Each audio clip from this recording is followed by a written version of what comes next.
సిద్దిపేట జిల్లా నారాయణరావుపేట మండలం గుర్రాలగొంది గ్రామంలో భవన నిర్మాణ కార్మిక సంఘం జెండాను జిల్లా అధ్యక్షుడు శ్రీశైలం ఆవిష్కరించారు.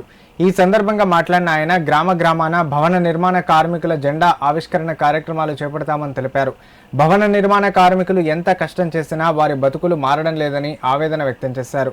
భవన నిర్మాణ కార్మికులందరూ ఆరోగ్యంపైన ప్రత్యేక దృష్టి సారించాలన్నారు. అదేవిధంగా ప్రతి భవన నిర్మాణ కార్మికుడు తప్పకుండా ఇన్సూరెన్స్ చేయించుకోవాలని సూచించారు.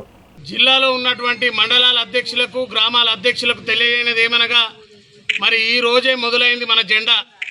మరి గ్రామాన మన యొక్క కార్మికుల జెండా ఎగరాలని చెప్పి జిల్లా అధ్యక్షులుగా ప్రతి గ్రామాధ్యక్షులకు కార్యదర్శులకు సూచనిస్తున్నాను.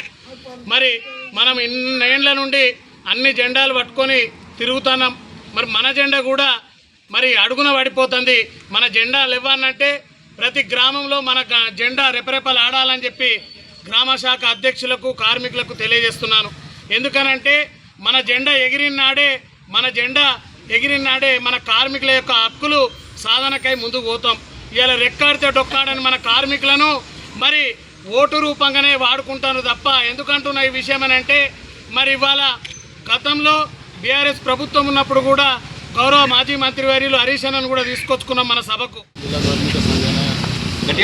భవన నిర్మాణ కార్మిక సంఘాలకు ధన్యవాదాలు.